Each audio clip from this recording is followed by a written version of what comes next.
Spider-Man Homecoming. That's a movie. It's a movie in 2017 that I just watched. And did I like it? Nope. I loved it. I thought it was great. It does have its flaws, but we'll get into those a bit later. The film was incredibly entertaining and hilarious, to a degree that I didn't anticipate. This felt less like a superhero movie and more like a John Hughes teen comedy, an aspect made very blatant once Ferris Bueller's Day Off was referenced. One of my favorite things about this movie was the comedy. It never felt forced or too quippy or just plain unfunny. Even though some of the humor was awkward and kind of clumsy, that's what was intended within the context of the movie. If you guys know anything about Spider-Man, if you're a fan of the comics or the 90s cartoon show, you're gonna find there is a lot of stuff that they do differently that isn't faithful to the comics lore or whatever you want to call it, such as strange casting choices or completely new and made up characters, which is great. Being faithful to the source material isn't what makes a great movie. I am 100% glad they didn't try and appeal to the raging nerds who want everything as they knew it to be.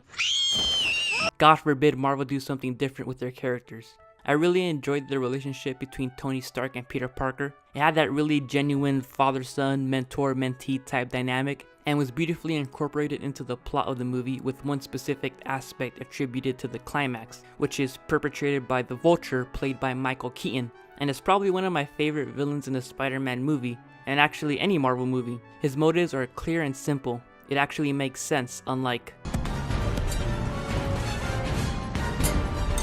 And it isn't too grandiose either. You understand why this guy is doing the things he is doing, and isn't trying to be anything more other than a crook. It completely works. There's sort of a twist in this that was surprisingly unexpected, that I won't spoil, but it really elevated the movie for me because for a while before that, it was starting to get a bit tedious. There really wasn't anything that had me gripping my seats and wondering what will happen next. Like I said before, it was more like I was watching a teen comedy, which is fine, but I just wish there was a bit more tension or suspense, something that kept me wanting to see what happens next, which is one of the biggest problems I had with the movie. There wasn't enough tension or intrigue. The cinematography and editing was kind of boring too. It didn't really have any style or flair to it. It was all very standard stuff. Overall though, I had a great time watching this. We got a great Spider-Man / Peter Parker. Tom Holland did a wonderful job. We got great side characters, a good story, great villain, and great humor. I'd give this film a 7.